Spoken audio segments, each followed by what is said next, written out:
पाहता लोचनी सुख झाले हो झाले हो साधनी सुख झाले हो साधनी पाहता लोचनी सुख झाले हो साधनी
आपुलिया हिता जोसे जागता आपुलिया हिता जोसे जागता आपुलिया हिता जोसे जागता आपुलिया हिता जोसे जागता माता पिता तया जिया धन्य माता पिता तया जिया धन्य माता पिता तया जिया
बाबासाहेब महाराज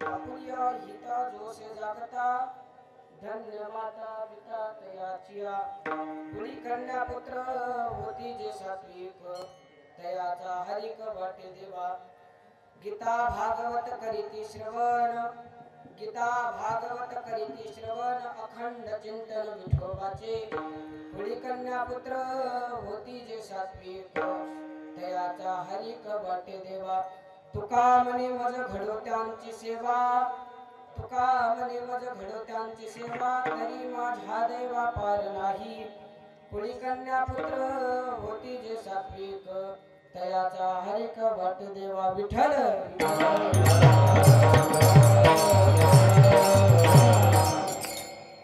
महायोग पिते तटे भीम रथ्या वरं कुंडलिकाय दातु मुनींद्रे समागत्य तिष्ठं तवानन्दकन्दं परमं हलिंगं भजे पांडुरंगं पांडुरंगा करू प्रथम नमन पांडुरंगा करू प्रथम नमन पांडुरंगा करू प्रथम नमन पांडुरंगा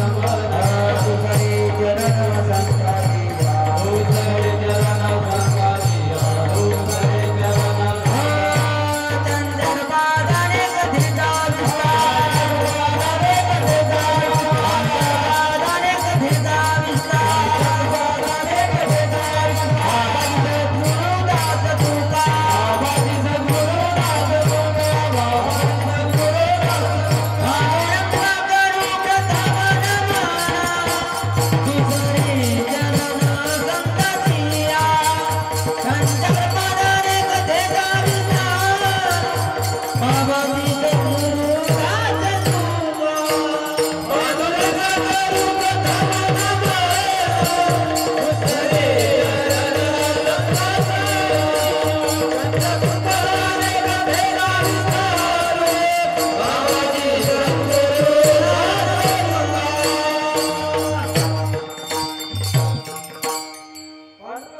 प्रथम नमन चरण संतानिया चरण संतानिया चंदन बादने कथिता त्यांच्या कृपादाने कथेचा विस्तारू बाबाजी सद्गुरुदास तुका परम पुरुष शोरे पांडुरंग मुरारी कमल नयन कान्हा गोपिका चित्तहारी प्रकट निकट शोभे रुक्मिणी रम्यवाणी सदै धवल हास विठ्ठलं चिंतयामि नमो विठ्ठला राजया पांडुरंगा नमो रुक्मिणी माऊली ज्ञान गंगा नमो पुंडलिकाय नमो चंद्रभागा नमस्कार माझा रुक्मिणी पांडुरंगा जय जय श्री राधारमण जय जय नवल किशोर जय गोपी चित्त चोर प्रभु जय जय माखन चोर लोकाभिरामम रणरंगधीरम राजीव नेत्रम रघुवंशनाथम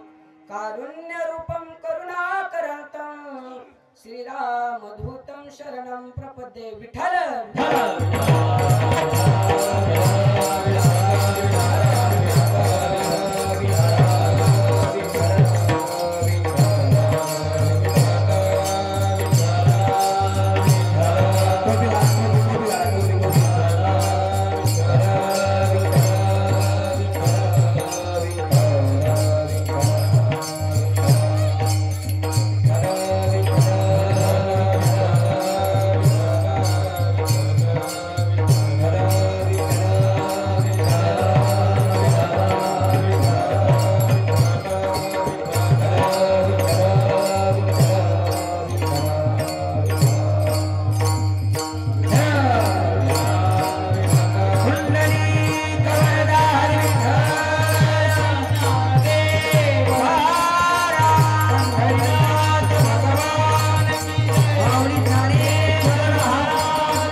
धन्य माता पिता तयाचिया कुळी कन्या पुत्र होती जे सात्विक तयाचा हरिक वाटे देवा.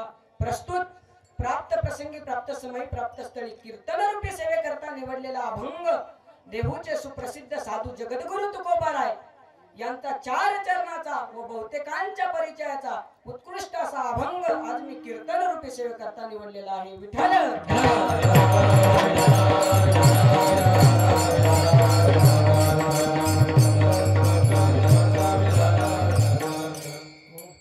सेवेला सुरुवात करण्यापूर्वी थोडासा परिहार द्यायचा, तो म्हणजे असा की ज्या ज्ञानोबारायांच्या पदस्पर्शाने पावन झालेली ही महाराष्ट्र भूमी आणि या महाराष्ट्र भूमीमध्ये वझरे गाव, या गावामध्ये भगवंताच्या कृपेने व साधू संतांच्या आशीर्वादाने चालत असलेला अखंड हरिनाम सप्ताह वर्ष 24 असणारे 24व्या वर्षातील 6व्या दिवसाची कीर्तन रूपी सेवा माझ्या पामाराकडे आलेली आहे. मी माझं परम भाग्य समजतो.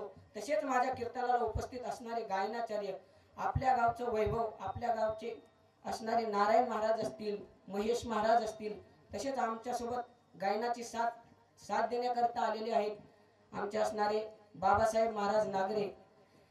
तसेच माझ्या कीर्तनाला उपस्थित असणारे मृदंग अर्जुन महाराज बादाड असतील, अर्जुन महाराज राऊत असतील, तसेच आमचे गुरुबंधू कृष्णा महाराज जामकर असतील, तसेच टाळकरी माळकरी विनेकरी भालदार चोपदार, तसेच तुम्ही मायबाप श्रोते, तुमच्या सर्वांचं एकत्रित कारणाने माझ्या कीर्तनाला लाभलेले सौंदर्य. विठ्ठल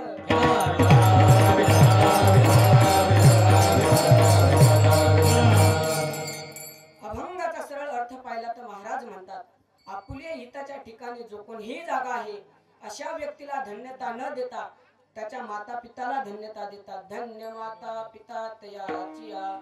दुसऱ्या चरणात महाराज म्हणतात, अशा कुळामध्ये जो कोणीही जन्माला येतो, कन्या असो की पुत्र अथवा मुलगा असो की मुलगी, त्याचा आनंद फक्त देवालाच वाटतो. कुळी कन्या पुत्र होती जे सात्विक तयाचा हरिक वाटे देवा. तिसऱ्या चरणात महाराज म्हणतात, अशा कुळामध्ये जन्माला आलेली ती श्रीमद भगवत गीता, भागवत कथा कीर्तन श्रवण करत असतात आणि सतत भगवंताचं नामचिंतन करत असतात. गीता भागवत करीती श्रवण अखंड चिंतन विठोबाचे. महाराज म्हणतात, अशा व्यक्तीची सेवा मला घडावी. अभंगाचं शेवटचं चरण. तुका म्हणे मज घडो त्यांची सेवा, तरी माझ्या देवा पार नाही. विठ्ठल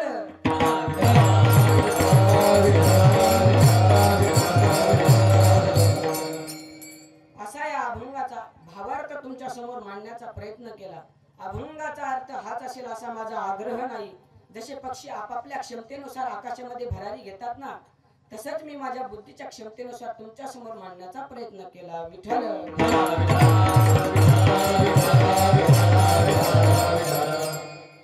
अभंग जगद्गुरु तुकोबारायांचा आहे. या अभंगात जगद्गुरु तुकोबाराय आपुले हिताच्या ठिकाणी जो कोणीही जागा आहे अशा व्यक्तीला धन्यता न देता त्याच्या माता पिताला धन्यता देतात. मग पहिला प्रश्न निर्माण होतो की असे पुत्र कोण? तर या महाराष्ट्राचे जाणते राजे छत्रपती शिवाजी महाराज. ज्या छत्रपती शिवाजी राजाने स्वतःचे धारुष्ट रक्त वाहून दिल्लीच्या तख्त्यापर्यंत स्वराज्य स्थापन केलं आहे ना, ते छत्रपती शिवाजी महाराज. छत्रपती शिवाजी महाराज, छत्रपती शिवाजी महाराज हे नाव तालुक्यापुरतेच नाही, जिल्ह्यापुरतेच नाही, महाराष्ट्रापुरतेच नव्हे तर भारताच्या कानाकोपऱ्यापर्यंत, मातीच्या कानाकानापर्यंत माझ्या छत्रपती शिवाजी राजांचं नाव आहे. छत्रपती शिवाजी राजांचे आई वडील पुण्यवान आहे म्हणून जगद्गुरु तुकोबारा सांगतात, त्यांच्या आई वडिलाला धन्यवाद देतात आणि काय म्हणतात, शुद्ध बीजा पोटी फळे रसाळ गोमटी. महाराज, बीज जर चांगला आहे ना असेल ना तर रोपटेही जन्माला चांगले येऊ शकतात. तुम्ही म्हणाल इथे एक शंका आहे, बीज हे बाबुल का, आम का असे खाय. बाबळीच्या झाडाला कधी आंब्याची कैरी लागू शकते का? बाबा लागू शकते का? नाही ना. मग तुम्ही का म्हणता शुद्ध बीजा पोटी फळे रसाळ गोमटी. हिरण्यकशिपू एवढा पापी. महाराज केवढा पापी? हिरण्यकशिपू एवढा पापी. मग भक्त प्रल्हाद जन्माला का आला? तर त्याचं एक कारण आहे. पूर्वीच्या काळामध्ये हिरण्यकशिपूची पत्नी कयादू आणि त्या कयादूला इंद्रदेव चोरून नेत असताना नारदाचे लक्ष गेले आणि नारदाने हाक मारून सांगितले, हे इंद्रा ती महान प्रतिव्रता आहे. तिने जर तुला श्राप दिला ना तू तिथे जळून खाक होशील तर का. तुका म्हणे प्रतिव्रता तिची देवावरी सत्ता. ती महान प्रतिव्रता आहे. तिला तिथे सोड आणि निघून जा. ती नारदाने तिथे सोडले आणि नारद निघून गेले. ती कयादू नारदाच्या आश्रमामध्ये राहू लागली आणि नारदाच्या मुखातून माझ्या भगवान परमात्म्याचं अखंड नामचिंतन चालू होतं. नारायण श्रीमन नारायण नारायण नारायण नारायण नारायण श्रीमन नारायण नारायण नारायण नारायण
असं मी सांगत नाही तर माऊली ज्ञानोबा हरिपाठात वर्णन करतात आणि काय म्हणतात.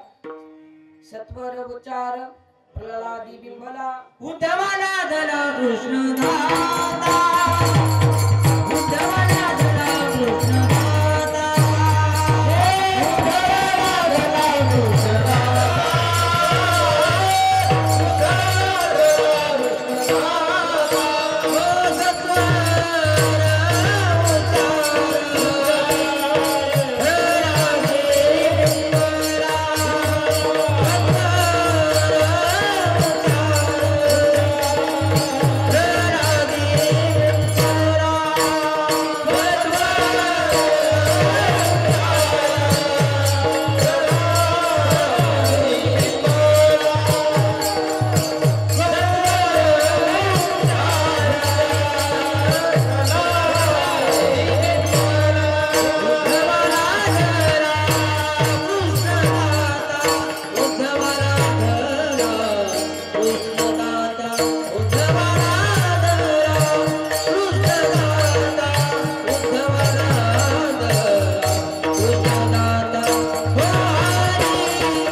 उद्धवाला धला कृष्णदाता. महाराज हिरण्यकशिपू एवढा पापी मग भक्त प्रल्हाद जन्माला का आला तर भक्त प्रल्हादाचे आई वडील पुण्यवान आहे म्हणून सुशील मातृ पुण्येन पितृपुण्येन चातुरम औदार्य वंश पुण्येन आत्मपुण्येन भाग्यवान. शीलवान पुत्र जन्माला येण्यासाठी आईचे पुण्य लागते. विद्वान पुत्र जन्माला येण्यासाठी बापाचे पुण्य लागते. उदार पुत्र जन्माला येण्यासाठी वंशाचे पुण्य लागते आणि भाग्यवान पुत्र जन्माला येण्यासाठी स्वतःचे पुण्य लागते. याच्या उलट जर सांगायचं म्हणलं ना, जो उन्मंत पुत्र जन्माला येतो तो आईच्या पापाने, मूर्ख पुत्र जन्माला येतो तो बापाच्या पापाने, कंजूस पुत्र जन्माला येतो ना तो वंशाच्या पापाने आणि दरिद्रीष्टीना पुत्र जन्माला येतो तो स्वतःच्या पापाने नाही महाराज. ज्या अर्थी शिलवान आणि विद्वान पुत्र जन्माला येत असतात ना त्या अर्थी त्यांचे आई वडील पुण्यवान असल्याच्या कारणाने जगद्गुरु तुकोबाराय त्यांच्या आई वडिलाला धन्यता देतात. कुठे तर अभंगाच्या पहिल्या चरणात. जोआसे जागता आपली अहिता जोआसे जागता आपली अहिता जोआसे जागता आपली अहिता जोआसे जागता आपली अहिता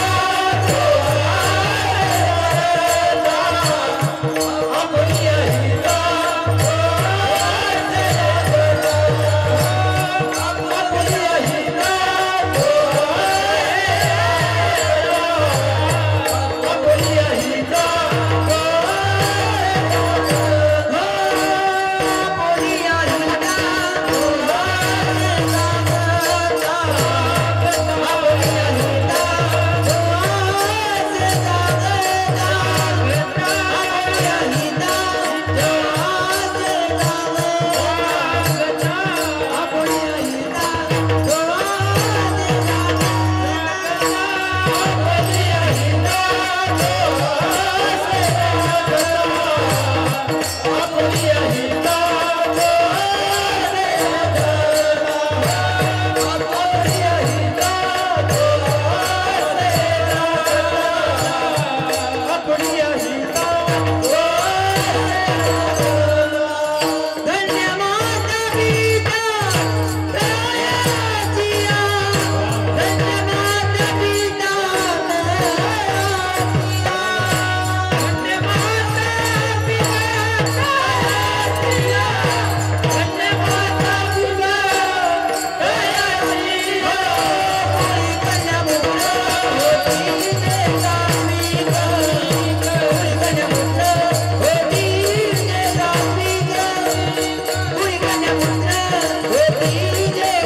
आपुलिया हिता जोसे जागता धन्य माता पिता तयाचिया.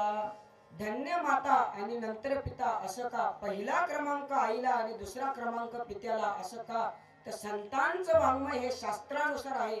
तसं शास्त्र पहिलं क्रमांक मातृदेवो भव आणि दुसरं क्रमांक पितृदेवो भव. तसेच आधी माता आणि नंतर पिता. विठ्ठल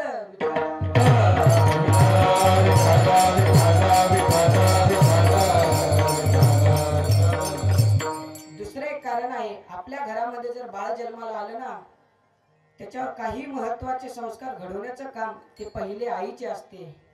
काही दिवसानंतर संबंध पित्याचे लागतात.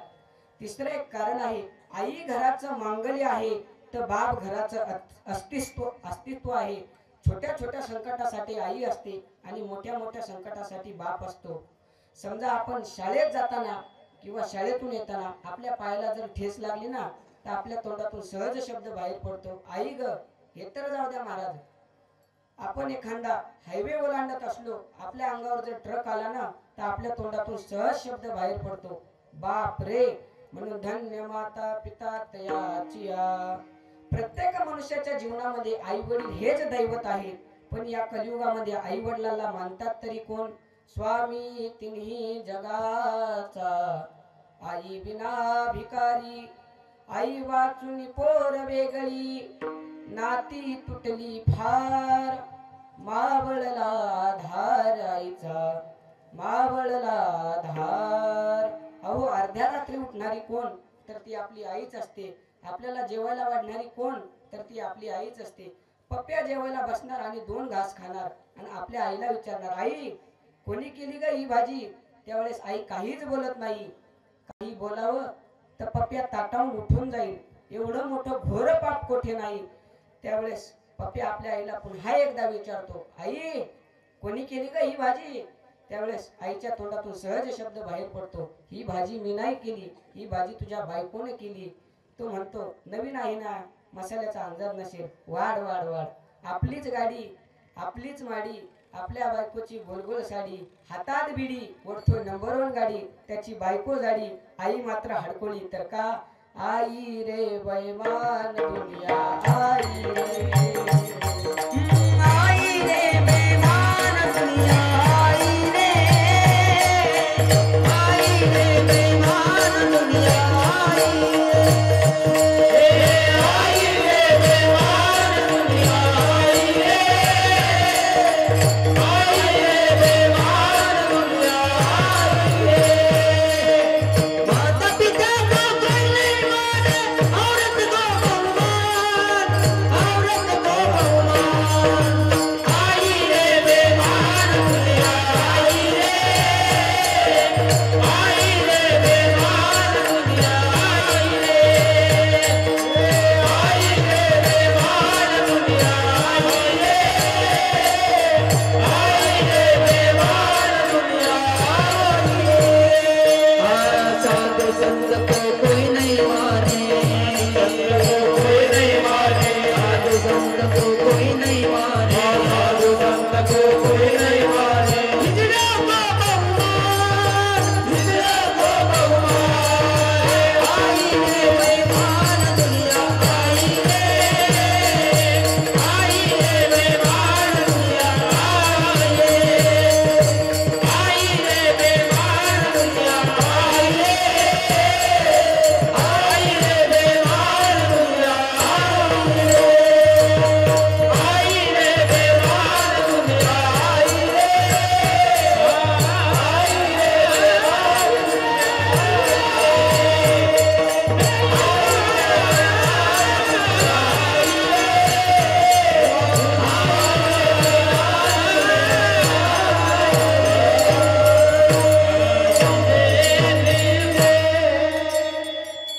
या जगामध्ये बैमान दुनिया आलेली आहे. या कलियुगामध्ये मानतात तरी कुणाला? माऊली, परवा दिवशी मी साताऱ्याला कीर्तनाला जात असताना आळंदीतून 11 वाजता निघालो. योगा मी आणि माझे गुरुवर्य श्री हबप हनुमंत महाराज बडे आणि आम्ही 2 कलाकार निघालो. योगायोग असा आला की दुपारी पुण्यामध्ये एक 70 वर्षाची आजीमाय, हातात काठी, डोळ्याला चष्मा, पायात चप्पल नसलेली ती आजीमाय. मी त्या आजीमायला पाहिलं आणि गाडीत बसवलं. गाडी 5 किलोमीटर अंतरावर गेली. त्यावेळेस मी त्या आजीमायला विचारू लागलो, आजीमाय तुम्हाला किती मुले आहेत? त्यावेळेस आजीमाय सांगू लागल्या, मला 3 मुलं आहेत. मी विचारलं, तुमचे 3 मुलं नेमके करतात तरी काय?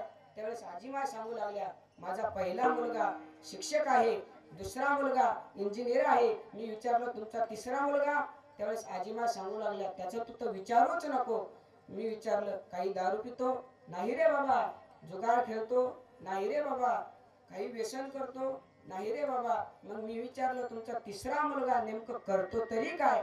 त्यावेळेस आजीमाय सांगू लागल्या, माझा तिसरा मुलगा तुझ्यासारखाच एक कीर्तनकार आहे, दररोज एक गाव बोंबलत फिरतो. तेव्हा कळालं मंडळी, मी दररोज एक गाव बोंबलत फिरतो. या कलियुगामध्ये साधू संतांना मानतात तरी कोण? जे साधू संतांना मानत असतात ना, ते धन्य त्याच्या लायकीचे असतात. म्हणून धन्य माता पिता तयाचिया. जे आपुले हिताच्या ठिकाणी जागे असतात, ते कोणत्या कुळामध्ये जन्माला येत असतात, तेच जगद्गुरु तुकोबाराय अभंगाच्या दुसऱ्याच्या भोळी कन्या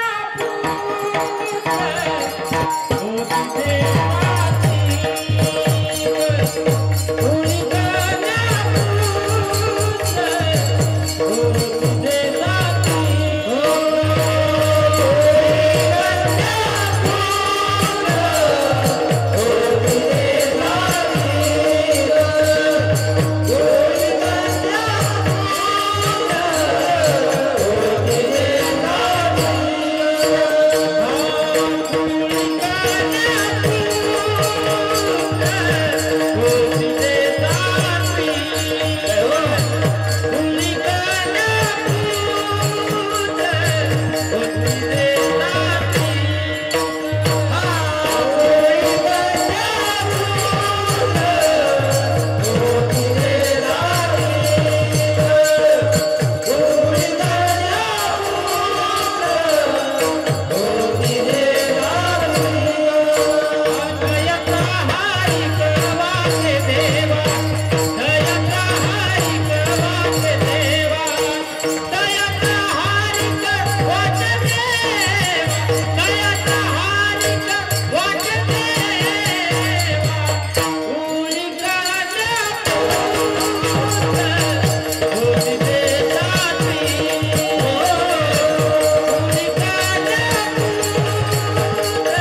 सात्विक तयाचा हरिक वाटे देवा कुळी कन्या पुत्र होती जे सात्विक तयाचा हरिक वाटे देवा मातृत्वाचं पराक्रम हे पुत्राकडे आहे आणि पराक्रमाचं मातृत्व हे कन्याच करू शकते म्हणून कुळी कन्या पुत्र होती जे सात्विक तयाचा हरिक वाटे देवा दुसरे कारण आहे मुलगा बापावर प्रेम करत असतो ना त्या प्रेमामध्ये स्वार्थ असतो आणि मुलगी बापावर प्रेम करत असते ना त्या प्रेमामध्ये निस्वार्थ असतो म्हणून तुम्ही म्हणाल असं का तर एक दृष्टांत सांगतो म्हणजे तुमच्या सर्वांच्या लक्षात येईल भजन करा विठ्ठल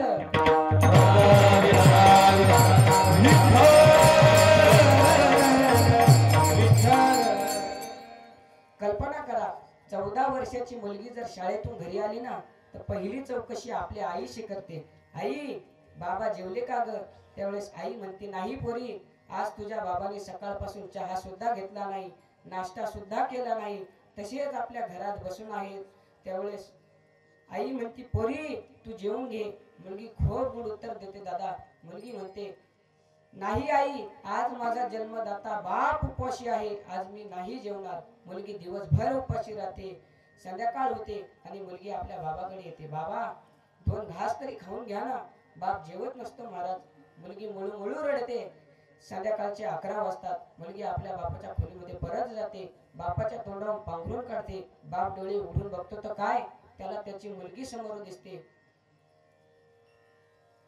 बाप म्हणतो का आलीस पोरी त्यावेळेस मुलगी म्हणते बाबा तुमची तब्येत तर ठीक आहे ना काही खायला करून देऊ का अख्ख्या घराची काळजी ती मुलगी करत असते बाबा अख्ख्या घराची काळजी मुलगी करत असते त्यावेळेस बाप रडत रडत उठून उभा राहतो आणि आपल्या मुलीला काकळतो त्यावेळेस मुलगी म्हणते का रडता बाबा त्यावेळेस बाप म्हणतो पोरी जेव्हा माझी माय मेली ना तेव्हा मी 2 वर्षाचा होतो तेव्हापासून मला मायेचं सुख कधी मिळालं नाही तू कधी कधी येतेस आणि तोंडावरून मायेचा हात फिरवतेस असं वाटते पांडुरंगा ही माझी लेक नाही ही माझी मायच माझ्या पोटी जन्माला घातली की काय म्हणून जेव्हा मुलीचं लग्न होत असताना तेव्हा बाप 1 वर्षाने 65 वर्षाचा दिसत असतो म्हणून कुणाची बहीण असू द्या की कुणाची लेक जेव्हा ती सासरला नांदायला जाते ना तेव्हा ती मागे परतून पाहत असते कन्या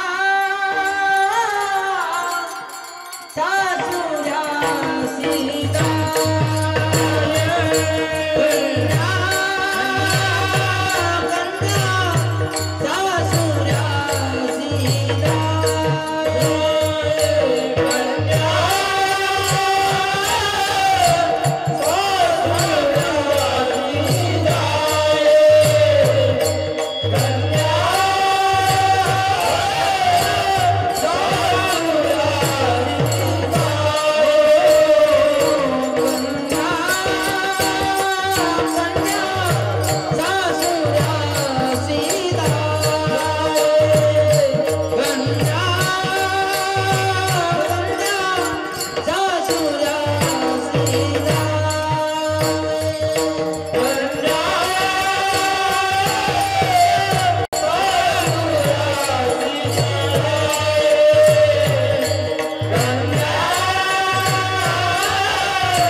मागे परतो निपाहे कैसे झाले माझ्या जीवा कधी भेटसी केशवा. निस्वार्थ प्रेम मुलगी बापावर करत असते. म्हणून कुळी कन्या पुत्र होती जे सात्विक. आता सात्विक कोणाला म्हणावं तर भिल्ल कुळातील शबरी जेव्हा तिचे 18 वर्ष पूर्ण झाले ना तेव्हा तिच्या आई वडिलांनी तिचे लग्न ठरवले. लग्नाची तारीख काढली मात्र दारापुढे 25 बोकड्यांची दावण बांधली होती. त्यावेळेस शबरी माताने आपल्या आईला विचारलं, आई हे काय आहे? त्यावेळेस आई म्हणू लागली, शबरी उद्या तुझं लग्न आहे ना, पाहुणे मंडळींना मेजवानी म्हणून ही 25 बोकड्यांची दावण बांधलेली आहे. त्यावेळेस शबरी माताने विचार केला, 2 जीव एकत्रित येण्यासाठी नाशिवंत जीवांचा घात होत असेल तर मला हे लग्न मान्य नाही. त्याच दिवशी शबरी माताने आपल्या घराचा त्याग केला आणि अरण्यामध्ये निघून गेल्या. अरण्यामध्ये मातंग ऋषीची सेवा करू लागल्या. अनेक वर्ष मातंग ऋषीची सेवा केली ना, जेव्हा मातंग ऋषी निज धामाला जाऊ लागले ना त्यावेळेस शबरीला म्हणू लागली, शबरी या ठिकाणी तुला जगाचा बाप ब्रह्मांड नायक भेट देण्याकरिता येणार आहे. त्या दिवसापासून शबरी माता रामप्रभूची आतुरतेने वाट पाहायच्या. कोणत्या दिशेने येतील माझे रामप्रभू? मेरे झोपड़ी के बाहर फूल जाएंगे राम आएंगे. मेरे झोपड़ी के बाहर फूल जाएंगे राम आएंगे. मेरे झोपड़ी के बाहर फूल जाएंगे राम आएंगे. मेरे झोपड़ी के बाहर फूल जाएंगे राम आएंगे. राम आएंगे आएंगे राम आएंगे. राम आएंगे आएंगे राम आएंगे. राम आएंगे आएंगे राम आएंगे. राम आएंगे आएंगे राम आएंगे. मेरे झोपड़ी के बाहर फूल जाएंगे राम आएंगे. मेरे झोपड़ी के बाहर फूल जाएंगे राम आएंगे.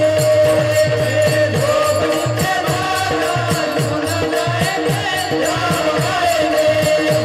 मेरे झोपड़ी के बाहर फूल जाएंगे राम आएंगे. राम आएंगे तो अंगना सजाऊंगी. राम आएंगे तो अंगना सजाऊंगी. दीप जला के मैं दिवाली बनाऊंगी. दिवाली बनाए. मेरे जन्मों के सारे पाप मिट जाएंगे राम आएंगे. मेरे जन्मों के पाप सारे मिट जाएंगे राम आएंगे. मेरे झोपड़ी के बाहर फूल जाएंगे राम आएंगे. मेरे झोपड़ी के बाहर फूल जाएंगे राम आएंगे. झोपड़ी के बाहर फूल जाएंगे राम आएंगे. मेरे झोपड़ी के बाहर फूल जाएंगे राम आएंगे. झोपड़ी के बाहर फूल जाएंगे राम आएंगे. मेरे झोपड़ी के बाहर फूल जाएंगे राम आएंगे. राम आएंगे राम आएंगे राम आएंगे.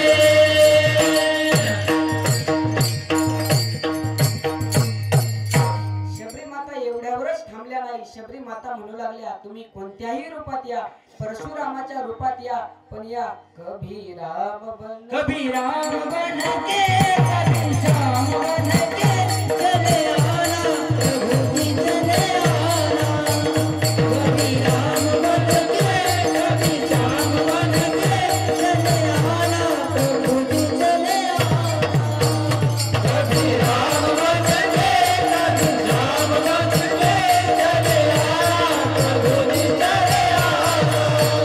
कभी राम बन के कभी श्याम बन के चले आना प्रभु जी चले आना.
लागलं मग त्या शबरीला म्हणावं का सात्विक, मग त्या शबरीला म्हणावं सात्विक, कुळी कन्या अथवा पुत्र जे सात्विक कुळामध्ये जन्माला येत असतात ते आम्हा तुम्हाला आवडत असतात, यात नवल नाही बाबा, ते देवाला सुद्धा आवडत असतात. ते कोणत्या देवाला आवडत असतात त्या देवाचं एकदा भजन गाव. सर्वांनी हात वर करा,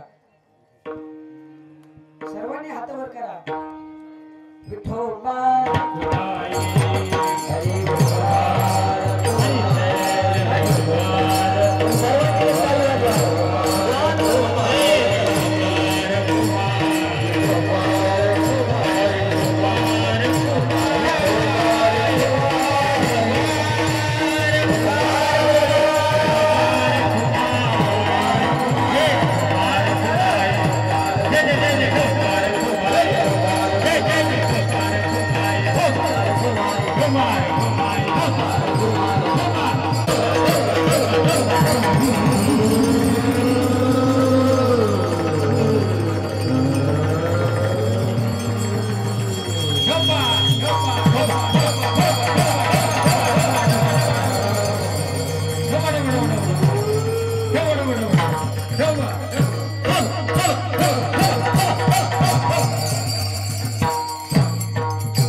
भजन करायच्या. काय म्हणायच्या, सुंदर माझे जाते गे फिरते बहुतुके, गोव्या गावो कौतुके तुझे रे गोव्या गावो कौतुके तुझे रे सुंदर माझे जाते गे फिरते बहुतुके, गोव्या गावो कौतुके तुझे रे गोव्या गावो कौतुके तुझे रे सासू आणि सासरा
दररोज सकाळी उठून माझ्या भगवान परमात्म्याचं भजन करायच्या. आताच्या जनाबाई काय करत आहे, भजन करतात, ओव्या गात्यात, पण कशा गात्यात, कशा गात्यात, लिंबाच्या ग झाडाखाली, काय महिला मंडळ, लिंबाच्या ग झाडाखाली भाऊ माझा दारू पाडी, कोण्या मेल्यानं केली काढी, ते कोण आली पोलिसाची गाडी, दारूचा ग वास सुटला घाण, भाऊ माझा पहिलवान, धरून हाणला पोलिसांना. अहो काय बघता, नेलं ना तुमच्या भावाला विठाल.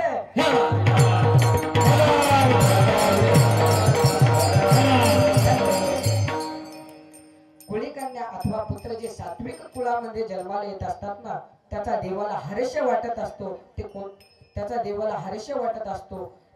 जगद्गुरु तुकोबाराय त्यांच्या आईवडिलाला, जगद्गुरु तुकोबाराय त्यांच्या आईवडिलाला धन्यता देतात. ते कुठे, तर अभंगाच्या तिसऱ्याच्या गीता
अखंड चिंतन विठोबाचे.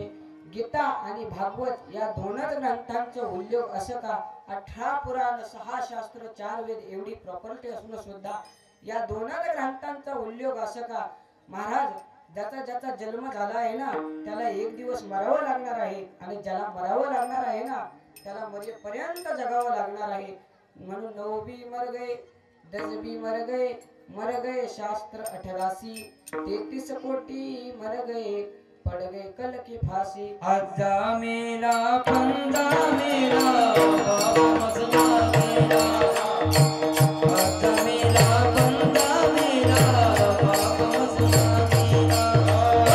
देखते नाजू पंतो तोही तेरा झाला. देखत नाजू पंतो तोही तेरा झाला.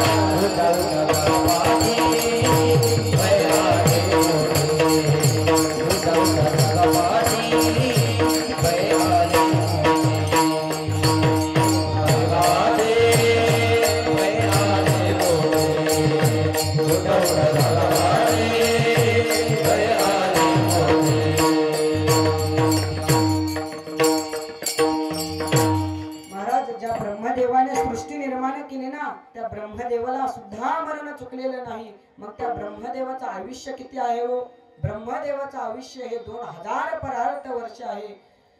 एकक दशक शतक हजार 10,000 लाख 10 लाख कोटी 10 कोटी अब्ज 10 अब्ज खरव निखरव शंकू जलबी मध्य आणि परार्थ असे 2000 परार्थ वर्ष असून सुद्धा त्या ब्रह्मदेवाला मरण चुकलेलं नाही. मग आपलं आयुष्य किती आहे हो? येते नाही हुर आले अवतार. येते नाही हुर आले अवतार. येते नाही हुर आले अवतार. येते नाही हुर आले अवतार. येते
कामाला आपलं आयुष्य हे 100 वर्ष आहे.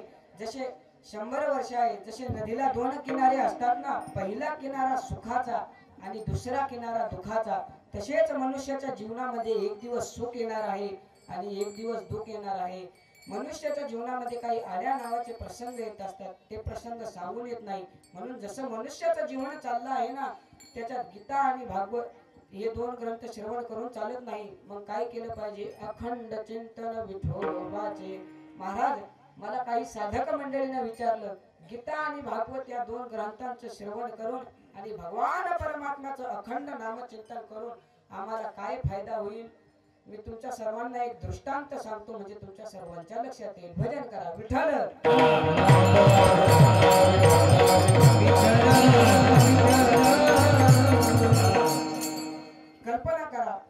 कल्पना करा एक घर आहे त्या घरामध्ये गडगड संपत्ती आहे आणि ते घर गावाच्या बाहेर आहे. त्या घरामध्ये 4 चोर चोरी करण्याकरिता शिरले. चार चोर चोरी करण्याकरता शिरले आणि ते त्या मावशीने पाहिले. मावशीने विचार केला, मावशी हुशार होत्या, त्या मावशीने विचार केला आरडाओरडा करावा तर चोर पळून जातील. त्या मावशीने आपल्या पतीशी संपर्क साधला आणि आपल्या पतीला म्हणू लागल्या, का हो आपल्या लग्नाला किती वर्ष झाले? त्यावेळेस तो म्हणू लागला 5 वर्ष. त्यावेळेस मावशी म्हणू लागल्या, आपल्याला भगवंताच्या कृपेने एक जर मुलगा झाला ना तर त्याचं नाव काय ठेवायचं? त्यावेळेस तो म्हणू लागला हैदर. त्यावेळेस मावशी म्हणू लागल्या, माझा हैदराबाद जर कुठे खेळायला गेला तर मी त्याला कशी हाक मारेन? त्यावेळेस तो म्हणला, सांग बघू. त्यावेळेस मावशी दरवाजात आल्या आणि हाक मारून सांगल्या, ए हैदर, अंदर आजा बाळा, अंदर आजा बेटा, अंदर आजा. त्यावेळेस योगायोग असा आला महाराज की दारासमोर एक पोलीस चौकी होती.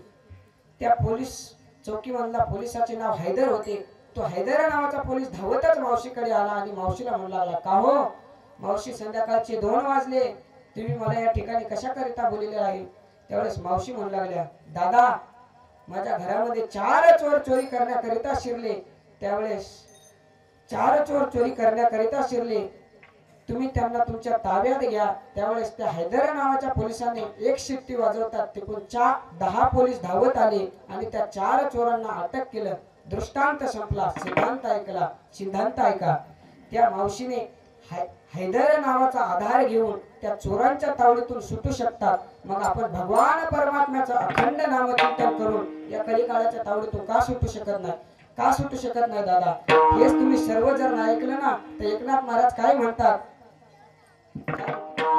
हे जरी ऐकाल तरी दुसरा येईल, हे जरी ऐकाल, हे जरी ऐकाल तरी दुसरा येईल, हे जरी ऐकाल, सरत सवतीबा, काळ बघून येईल, सरत सवतीबा, सरत सवतीबा, काळ बघून येईल, सरत सवतीबा. हे गजरासाठी आम्ही काय वाजाईल, गजरासाठी आम्ही काय वाजाईल, गजरासाठी आमची काय वाजाईल, हे गजरासाठी आमची काय वाजाईल,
श्रवण करत असतात, जे भगवान परमात्म्याचं अखंड नामचिंतन करत असतात, त्याची सेवा मला घडावी, तेच जगद्गुरु तुकोबारा अभंगाच्या सेवेत.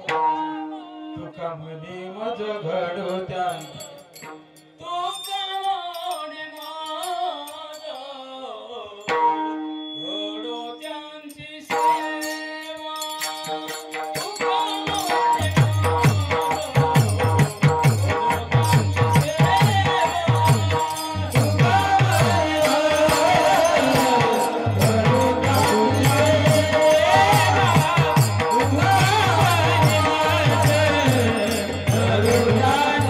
Yeah.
सेवा तरी माझ्या दैवा पार नाही कुळी कन्या पुत्र होती जे सात्विक तयाचा हरिक वाटे देवा ज्ञानेश्वर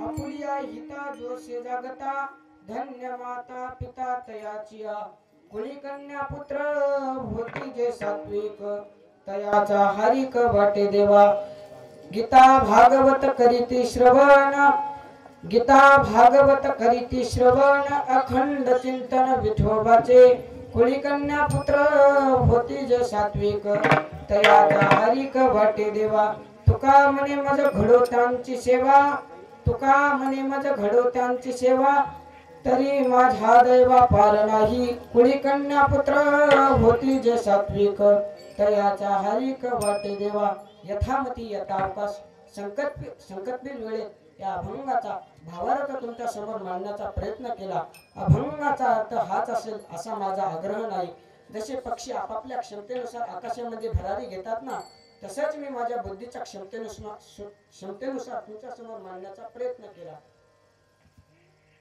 जे काही बोलण्याच्या योगाने चुकीचे शब्द गेले असेल ते माझ्या बुद्धीचा दोष समजून मला मायबापाचा अंत करून मला माफ करा जे काही बरोबर असेल ते माझे गुरुवर्य श्री हनुमंत महाराज बडे यांचा आहे तसेच जाता जाता एकच सांगेल माझे सर्व कीर्तन जरी लक्षात लागले नसेल ना तर या 4 गोष्टी लक्षात ठेवा पहिली गोष्ट आपल्या धर्माविषयी स्वाभिमान ठेवा दुसरी गोष्ट व्यसन आणि फॅशन करू नका तिसरी गोष्ट आपल्या मुलाबाळांना चांगले संस्कार लावा आणि चौथी गोष्ट जिवंत मायबापाची सेवा करा या वेगळा परमार्थ नाही दादा पहिली गोष्ट आपल्या धर्माविषयी स्वाभिमान ठेवा आपणच आपल्या धर्माविषयी स्वाभिमान ठेवू शकतो मुसलमानाचा 5 वर्षाचा मुलगा 5 वेळेस नमन पठण करण्याकरिता जातोय ही शोकांतिका आहे दादा आपलं 25 वर्षाचं टोंग एकदा सुद्धा मंदिराकडे येत नाही ही शोकांतिका आहे म्हणून आपणच आपल्या धर्माविषयी स्वाभिमान ठेवा व्यसन आणि फॅशन करू नका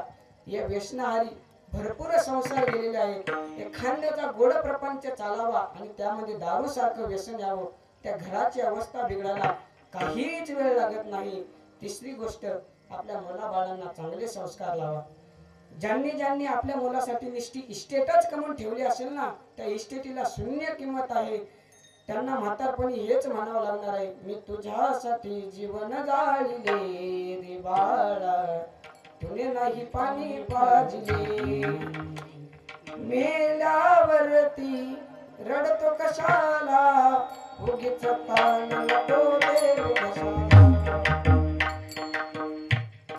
त्यांना म्हातारपणी हेच म्हणावं लागणार आहे म्हणून चौथी गोष्ट आपल्या मायबापाची सेवा करा या वेगळा परमार्थ नाही दादा वो कौन सी चीज है जो यहाँ नहीं मिलती वो कौन सी चीज है जो यहाँ नहीं मिलती यहाँ सब कुछ मिलता है पर माँ नहीं मिलती पर माँ नहीं मिलती डोंगरा आड गेलेला सूर्य पुन्हा दिसेल डोंगरा आड गेलेला सूर्य पुन्हा दिसेल पण माती आड गेलेले मायबाप हे कधीच दिसणार नाही म्हणून आपल्या जिवंत मायबापाची सेवा करा या वेगळा परमार्थ नाही झालेली सेवा पुन्हाच एकदा माऊली ज्ञानोबारायांच्या चरणी माझे गुरुवर्य श्री हनुमंत महाराज यांच्या चरणी माझ्या आईवडिलांच्या चरणी सेवा समर्पित करतो आणि सेवेला पूर्ण विराम तुकाराम तुकाराम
दुबे महाराज त्यांना साथ घेऊन